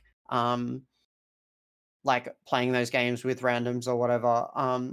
But like I really love the way in which Apex Legends and the developers and the content managers have like made Bloodhound non-binary and talk about the fact that Bloodhound is non-binary, like on Twitter or whatever, and have like corrected people on their pronouns, said their pronouns are they them, and I'm like mind blown to me, like, and I feel like having that representation and like in some way educating a whole bunch of people who really don't want to be educated, let's be honest, about like they them pronouns and like non-binary identities, and like the fact that gender isn't binary at all. Like people, like there are so many like arguments on Twitter, like back and forth, or like, but like Bloodhound has a masculine voice, like they can't be they them, like they've got to be something under that suit, like all this these dumb questions. And like watching the like back and forth, like I had a little bit of joy just like back and forth, like kind of snapping back at these people or whatever about stuff like that. So I feel like yeah, I really love that representation. I always play Bloodhound because of that. Totally. Let's go to this question from Mistress Fox, because it's a really good one. I can't read it, although I can move it up. How do you all feel about gatekeeping in our own community, transitioning medically, passing, etc.? Have you ever felt pressured to compete with other trans or explain yourself to them because of this kind of behavior? I've seen this mostly in spaces for trans women. Can we start with Beach, because I know Beach is like in the middle and doesn't get asked, so we don't steal all your answers this time. Oh, that's okay. Sorry, what was specifically the question again? How do you feel about like gatekeeping in like the trans community ourselves, and especially in terms of like trans medicalism and like passing and stuff like that? Have you had any of those experiences? If you want to I talk about them, you don't have I to. don't know. Can we skip me just for a second? Sure. Okay, yeah, I have That's to think totally on fine. this one. Steal my Okay. answers, okay? Okay, that's fine. Ivy? Yeah, I really I have quite a bit. I have a couple ideas about this. I find it very interesting how in our own community we kind of like put this like we like and like even like not even just in our own community, but like just like society, like we kind of like put the fact like especially with trans women specifically about how like you kind of like I don't want to like say, but like force like femininity on trans women, and how you can like and you kind of like and like that is kind of like that you were like kind of expected to try to be like ultra feminine and like try to pass, because that's the only way you'll be actually seen as like an actual trans woman. Because if you're like if you're not like ultra feminine, like are you like there's time like where like the people like will actually like not like they use like you won't be seen as a you won't be seen valid, because you're not trying to pass. And I think it's very kind of like horrible that that there are members of our community that actually do like gatekeep for things like this. Because me personally, I'm not I don't like I'm not I'm not a passing trans woman, like not really. Even though I've been told that like I pass. I've been told I pass, even though like I don't see even like when I didn't try like I've been told I pass, I'm like I don't see it. But like I'm not like I know at the beginning when I first was really like when I was saying it earlier how like I was like how it was like I was like conflicted about my drag and my transness. And so like it like I had this like kind of just like I was really conflicted, because like I was trying to pass and I was trying to be ultra feminine because I thought that's what it was expected of me. That like I like in order to be seen as a valid trans woman, I had to pass. I had to actively try to make sure I was feminine, ultra feminine 24/7. And I finally came to realization like that I don't need that. Like I don't need to be actively always trying to pass and actively trying to be ultra feminine to be seen as a trans woman, because either way, whether I'm ultra feminine or not, I'm a trans woman because it's who I am. So it's what I am.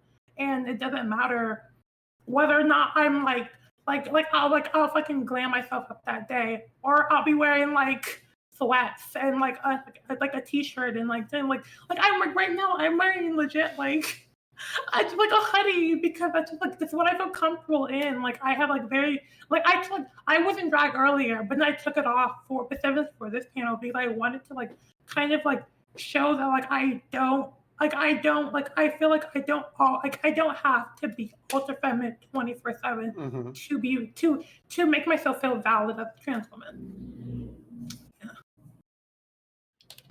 Thank you. Therona? I have a very interesting circumstance, actually, that I've been talking about quite a bit over the last bit. I think I talked about it with Epi not too long ago. But gatekeeping is a real thing that I discovered real fast. Like, it didn't take very long for me to come across it.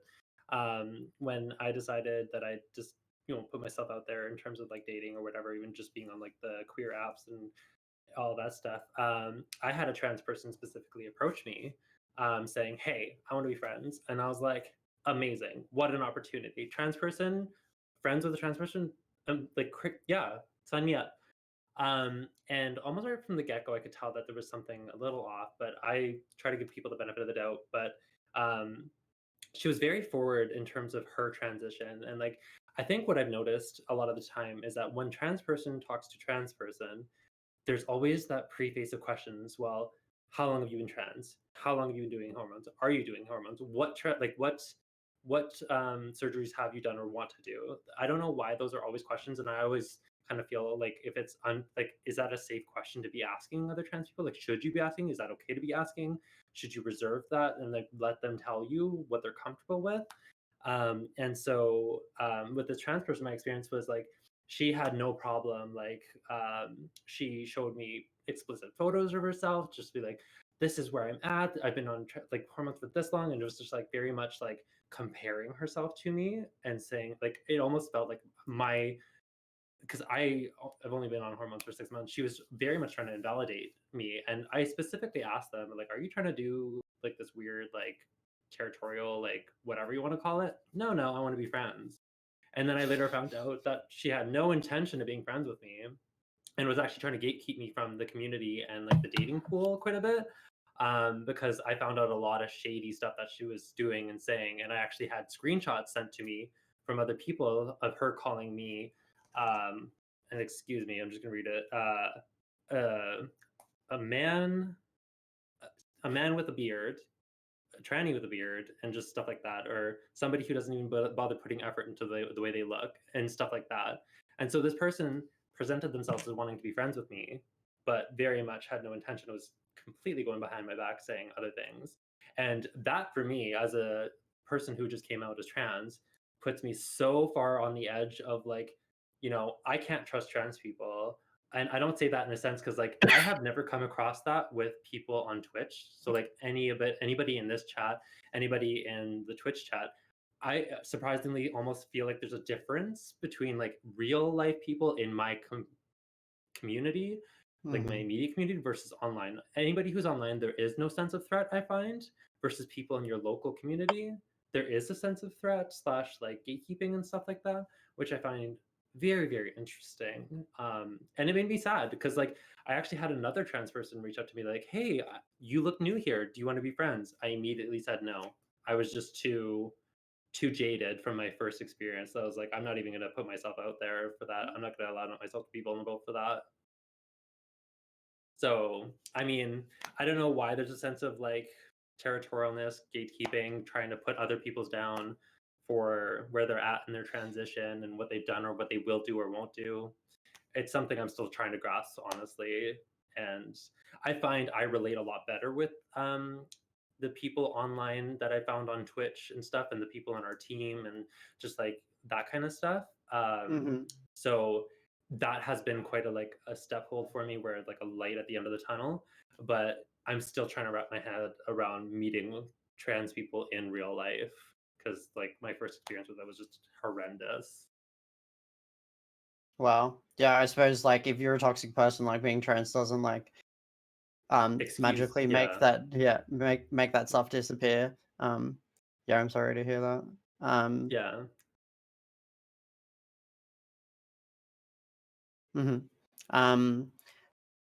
Bea? So gatekeeping, hate to see it. I feel what Ivy was saying in like, this is my glamour, this is my femininity. On a day-to-day basis, not this, honey. Hair up, sweatpants, hoodies. I'm a comfy queen, and going in public and feeling sometimes like you have to perform some sort of femininity because you choosing comfort over like glamour feels like you're just setting yourself up for invalidation. So I definitely feel Ivy on that whole like over the top performance of hyper femininity. It shouldn't be expected of us.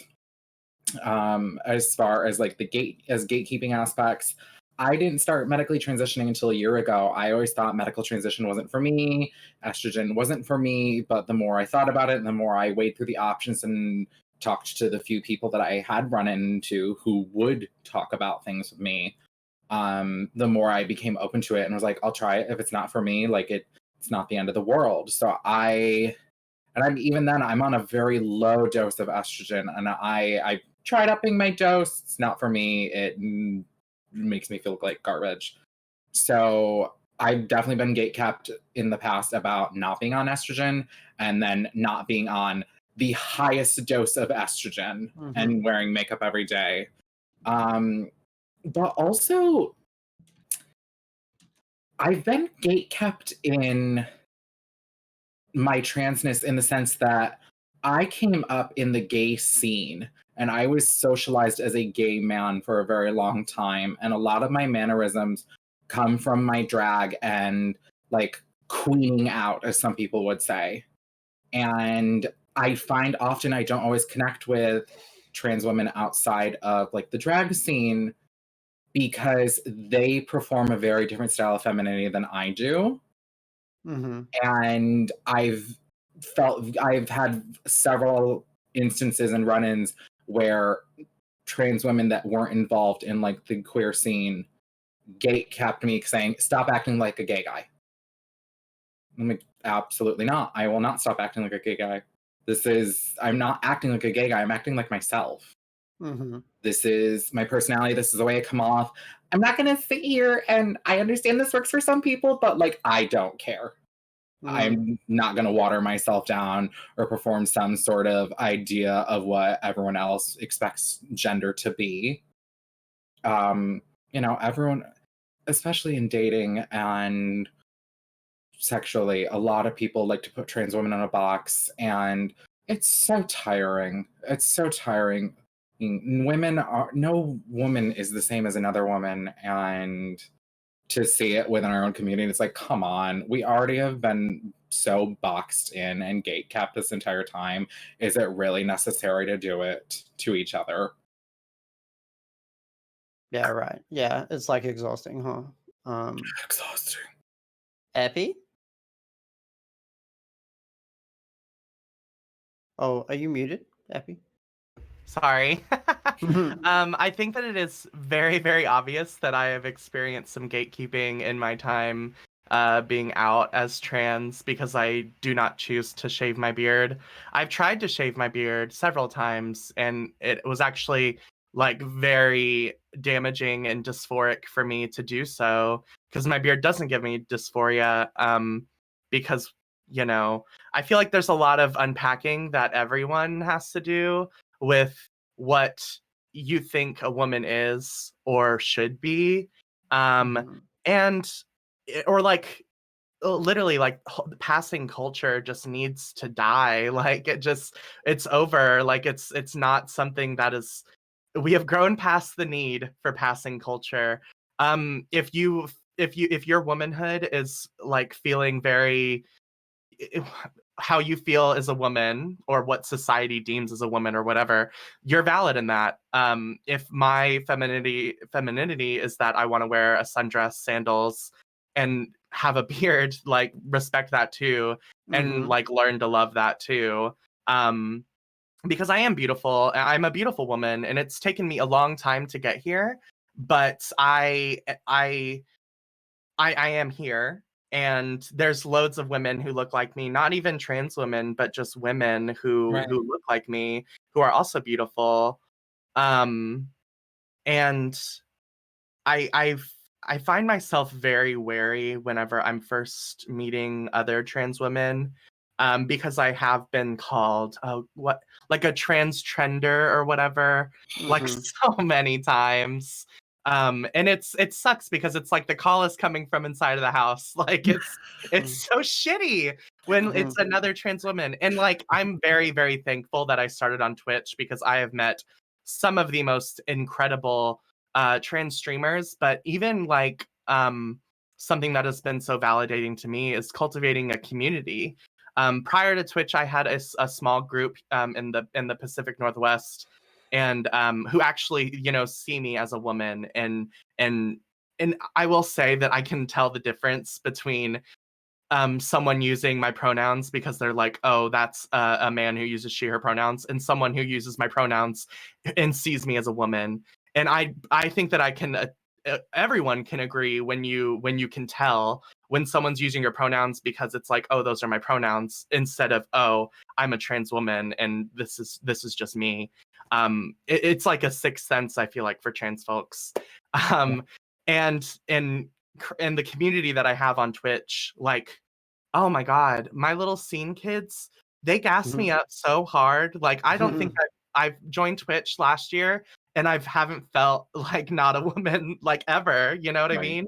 We all have bad days, but it's like when you get a support system that is so beautiful and like important and validating, it's like I feel invincible most days, It's wonderful. I love that. And I love the expression, the call. You hate it when the call comes from inside the house. Like, that is so true. Like, oh my God, because it throws you off so much. And I think my examples of like gatekeeping have like not come in the direct form of like, hey, I'm a trans person and you're not trans. It comes in like weird like questions. Like, I agree with Verona in that like sometimes like being asked by a stranger that's trans, like about hormones, like how long have you been on hormones or whatever, like as one of the first protocols. It's just like, I don't think it's okay to like, because it immediately signals that this is like this is like integral to your validity as a trans person, like how long you've been on hormones. Like, I'm on like estrogen or whatever, but I'm not interested on going on testosterone blockers at all. Like and like I'm very clear about that. But I've had questions about that from other trans people in terms of like yeah, almost like these kind of questions like, are you sure you don't want to go on testosterone blockers? I'm just like, yeah, I'm sure, because like I don't want to lose my like my sex drive because I'm a horny bitch and I want to stay that way. Thank you very much. Like and like other kind of questions, like in terms of like whether or not I'm gonna get voice therapy or not. Like my voice is like a source of like dysphoria for me, but I'm trying to be like okay with that. Like, I'm not like, I don't like, and I don't really like the question when it comes, especially when it comes from other trans people, because it's like I feel like they're pointing out like a source of dysphoria for me, which is like really uncomfortable. The other thing is the question about like the questioning about yeah, you doing drag or whatever, and this idea that like I think they try to invalidate trans drag queens as being like really trans. Like, people outside of the drag community have like definitely made me feel like invalid or whatever. That kind of gatekeeping, like, yeah, is really annoying. But the last example I wanted to bring up is like I guess like TikTok culture is a really good example about like there's a lot of very famous like trans women on TikTok, and they're very like cis passing, and the way in which they respond to like trolls and haters at the moment is like, troll comes on and goes, you look like a dude, or deep down we know you're really a dude, and the response is like to basically just use themselves, like, look how cis passing I am, what a great example I am um of like someone who's um definitely not a man or whatever, because like they transitioned like really young. They and they passed really well, and I feel like it's really invalidating like the way in which TikTok culture, I guess, is like, it's kind of like Instagram. It's like very like based on visuals, like how you, on appearance, and like TikTok, like trans TikTok is very much like the top of trans TikTok is all about like how beautiful and trans and cis passing you are. And I just find that kind of like gatekeepery and invalidating, not in like they're doing it deliberately kind of way, but this kind of like subtle gatekeeping where I look at trans TikTok and I'm like, I don't feel part of this because I don't look like I was born a cis woman or whatever. Yeah. We're kind of nearing towards the end of it. I wanted to circle back to the question about joy, because I had a question before we had the question about gender euphoria. I had the question, where do you find the most joy as a trans woman in drag? And I wanted to give people, I guess, a chance to talk about like why it's awesome being trans and doing drag, as a way to kind of wrap up. So if you have any of like those kind of highlight stories, that'd be really lovely. And then maybe like tell the audience where they can find out about you, like where to come catch you next, like any exciting projects you're working on and stuff like that. Bia? So, where I find the most joy in being a trans woman that does drag is honestly the lack of stealth that comes with it. The amount of people that know exactly who I am and what I'm about when I stand on a stage, which obviously it's been a long time, right, as of late, but those moments where people have gone like, thank you for being so public and basically airing your business out. I've had people that like found themselves and came out because I was being vocal about who I was, or I ended up becoming representation for their children, not realizing and seeing a successful person and a successful trans woman, happy, thriving, living in a quote unquote normal life, giving them that comfort to then support their child, that like, if she can be in this position, so can my kid. So drag has brought me a lot of joy as a trans woman, with the visibility that comes with being open about who I am and what I'm about. Drag has brought me so much joy and brought me to so many places and introduced me to so many amazing people. My late drag sister was a huge inspiration for my transition and who I was, how I carried myself, how I do business. And living my truth is the biggest honor I can ever give in her memory, because being myself was a promise I made her in our last conversation. So being vocal, open, owning it, being approachable, and being a source and just being that open book is what has brought me so much joy, being a trans woman in the drag community. As far as where people can find me, you can find me at twitch.tv/BeaBombshell. You can also find me on Instagram at BeaBombshell and on Twitter at SnatchGoddess. I'm always here. DMs are always open. I'm very much an open book. I am very much here to see where you're at and where you're coming from. You can always learn things from other people. So I love hearing other people's perspectives. I love hearing the way people pose questions. Hit me up anytime. I'm always here. Awesome. Thank you, Bea. It's been a pleasure to have you on the panel. Pleasure to be here. Epi? I think something that brings me joy being a trans drag artist is that, like, whether you like it or not, whether you have 100 followers or 1,000 or 100,000, being a drag queen means that you are a community leader for queer folks. You are someone who, and it sounds cheesy, corny, but like, we're changing lives. Like, I promise you, there is at least one person, and even if you don't think so, I'd say you're lying. There's one person who watches your streams, who watches your content, who watched you perform live in bars, like pre-Twitch, whatever. There's someone who like looks at you and then goes home and tells their friends about you and tells their family about you. And it's like, I just saw this like beautiful drag queen do X, Y, and Z, and like, oh, I love it so much. And you're inspiring people to do drag. You're inspiring people to do makeup, to stream, you're inspiring people on their own trans journeys. We are like all absolutely leaders in the community. And like something that I didn't have before I started drag was like a feeling of importance. Like I never felt like I was changing anything. We're all just like these tiny little things on a big old rock floating in space.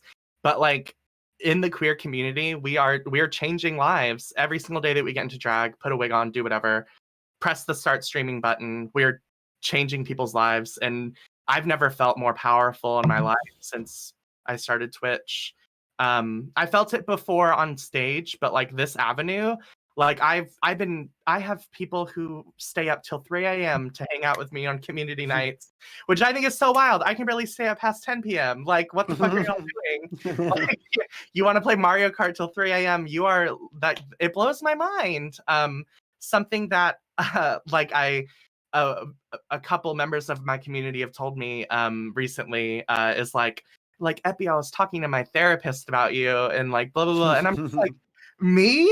Like you like are having your like monthly weekly session and like saying that I did something to help you, we're literally changing people's lives, and it's fucking like brilliant. Like like Twitch, give us a trans tag, but like also this is an amazing platform to help people.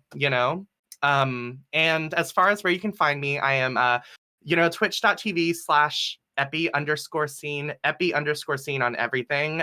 If you know the owner of the Epicene Instagram, fucking tell that bitch to get into my DMs. I've been trying to get them to give me that name since 2018. Oh They my haven't god. posted in like 8 years. Give me Mhm. the fucking username, bitch. Now that's had to be an ally. Tuesday, Wednesday, Thursday, and I also stream on Sundays. Awesome. Thank you. It's been a real pleasure. Hey Beach, and I'm sorry we didn't circle back to you about the last question if you want to answer that one as well. The gatekeeping one. Yeah. I'll touch a little bit on it. Kind of especially through the dating scene. Um, Grinder specifically. Mhm. I'm on there trolling around, and a lot of times it's just a decent conversation, but then you'll get that one where it's okay, so we're gonna hook up, but are you gonna come dressed? I'm like, what do you mean Mm. dressed? Like, yeah, I'm gonna wear clothes. They're like, no, but are you gonna dress? What do you mean? They're like, well, are you gonna wear the stockings and the hair and the wig? I'm like, for what? Oh my god. Like why do I have to look like that for me to come over? You know what I mean? Mm. It's a lot of that, and it's that I think that's the biggest thing that I face, especially Mm. it's like trans and cross dresses are just not the same, and I think that's something that a lot of people need to learn as well. That that's a whole nother thing, but Mhm. I just wanted to kind of touch on that as far as the gatekeeping, like we're not these boys, men, whatever, just expect you to look like Nikita Dragoon or whoever may be up there, and we're not all like that. Not everyone is going to have the boobs, not everyone's going to be on the hormones, people are going to have the facial hair, people are going to have the balding and the square bodies, and that's okay. Like, all trans bodies are valid, all trans bodies matter, like, period. Mhm. For sure. The um flashbacks I just got from that. Mhm. Mm. Yeah. from the grinder. Mhm. Girl, I don't want to hear about stockings. I don't want to hear about panties. I don't want to hear about being dressed. No. No, Mhm. no, no, no, no, no, no, honey. The dolls don't wander around like this all day, and all this makeup is too expensive for your 300 thread count sheets. Okay, for it to just rub off on the pillow, no ma'am, I'm fine. Mhm. That's why I'm a lesbian. Yeah. See, Annie knows. Yeah. Can't deal with boys. And then what was the other thing? What brings me Um. joy? Yeah. Kind of bouncing off what B and Epi kind of said. Well, before, when I started my transition a couple years ago, I I was like, oh, I'm gonna document it on YouTube. I'll do, oh, this is me starting, and then a month later, here's an update, here's 6 months update a year. And I didn't think anything of it. I kind of did it for my own personal self to see my own journey. But then I started getting comments, supportive comments, and then I would get messages that were like, oh, I love watching your videos, seeing what you go through, that's something that I can see myself doing it. I never thought I would inspire a single soul on this earth. I just thought I'm just, little old me just trying to make it through my day. But I have these people coming up to me saying, you inspire me to be myself. And I'm like, oh my God, really? Like, I never thought I would get here. And then I got introduced to Twitch and started on Twitch and then built a little community. And I mean, I stream mostly in the morning. Like I used to start streaming at 5, 6 a.m. sometimes. And there people would just start rolling in. They're like, oh, I'm at work, but I'm on break. Or I'm at work, I'm just sneaking my phone so I could be with you. I'm like, wow, like Hmm. those 15-minute breaks those are quick. So, and you want to spend the time to come watch me? I mean, I love to see it. I love that. And I love And you, Beach. I love you, Annie. Shut up. Beach for Stream Queens. Yes, hashtag Oh beach for Stream Queens. my God. Thank you. Red Ivy. Um, so what like what brings me joy. We're gonna make I actually forgot what I was gonna say. I had it now for oh my gosh. I'm so mad. I forgot what I was like. Yeah, I was just listening to all you guys. I was like, yeah, yeah, and like I legit forgot what I had. Can we come back to me for a second? Let me just see. Yeah. She lost her list.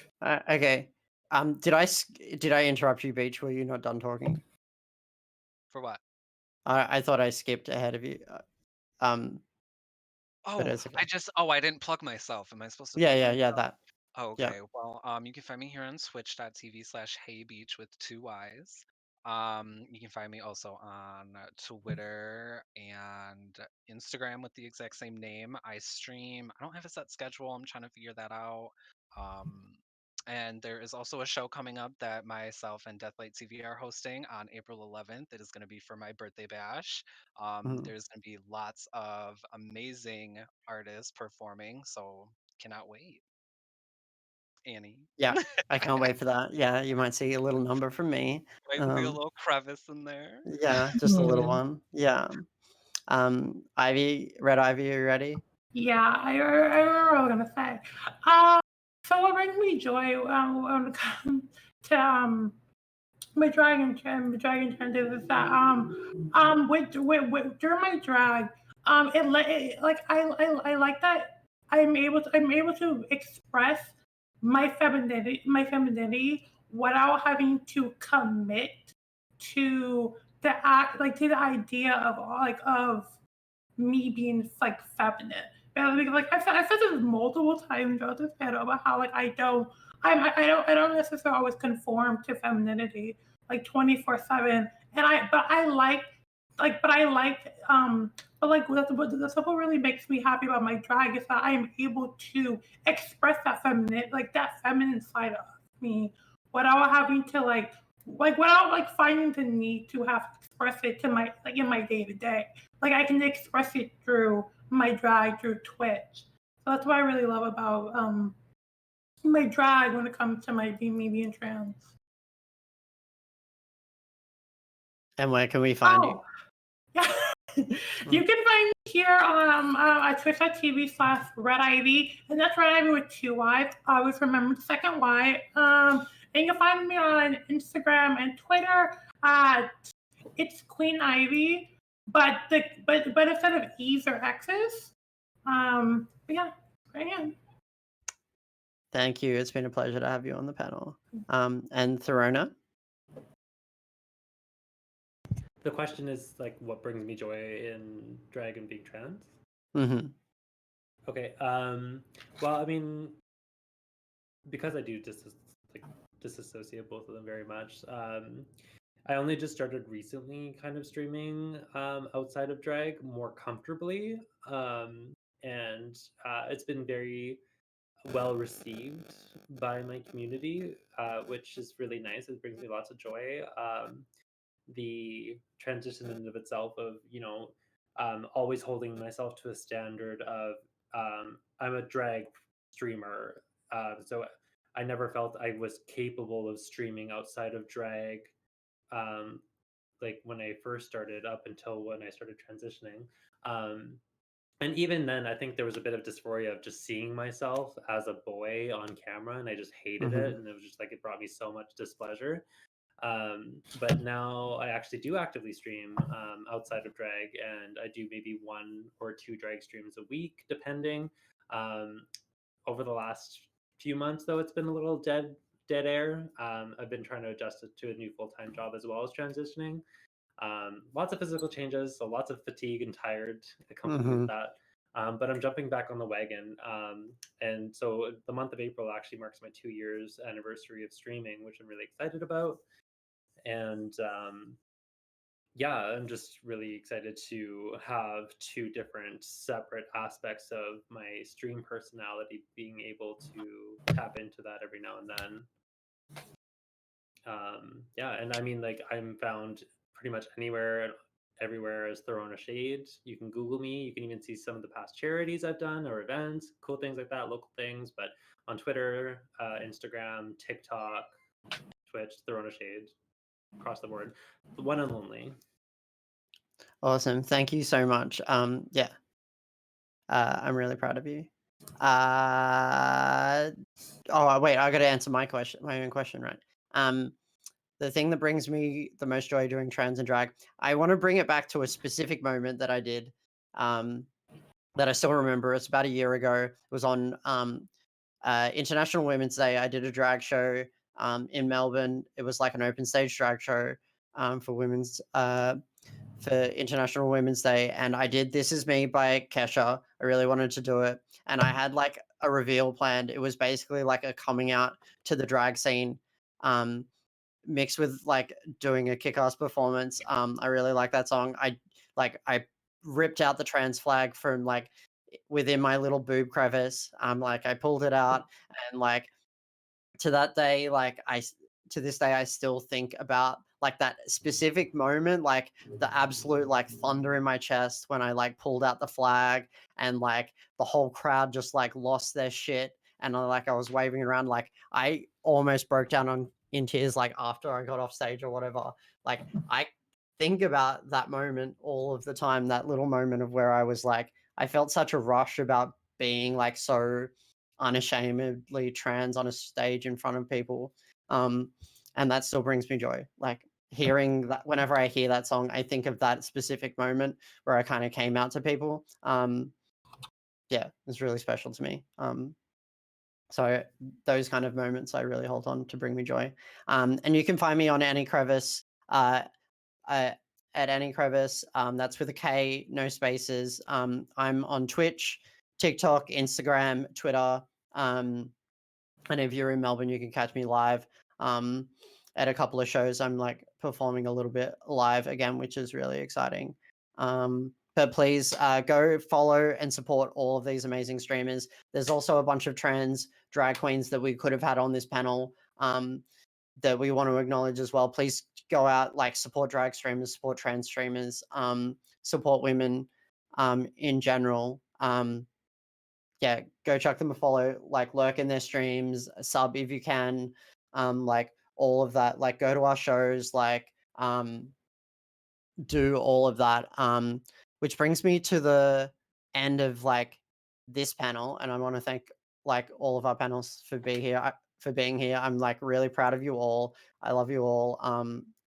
Yeah, that was really great. And then we at the end of the like whole thing, right? So now I have to like wrap up the whole thing, and we're gonna do McRaid. We're gonna go. So before we go on a raid, I would just want to thank everybody who was involved in it, all the panelists before us, all of the performers on the show. A big shout out to Info Prayers, who is the backbone of this whole event. Like she did such an amazing job. I love her so much. I'm so proud of her. Without her, like this whole thing wouldn't have happened. So massive shout out to Ivy. If you're not following Ivy, I will come for you. 100%. And yeah, like you've all been amazing. And please go support women, go support non-binary folks, go support trans folk. Yeah, and we're done. It's been great. Look out for more events on Stream Queens. I think there's something going on in May for Asia, Asian Pacific month. Is that right? Can someone correct me? Asian Pacific Islander. Asian Pacific Islander month. There we go. That's in May, so look out for that. Yeah, I love you all. Now we're gonna go raid, right? Okay, no. Okay, bye. We're gonna go across to Ivy, so Ivy gets to wrap it up. That makes more sense. Bye. Love you all. See ya. Bye. Bye. Bye.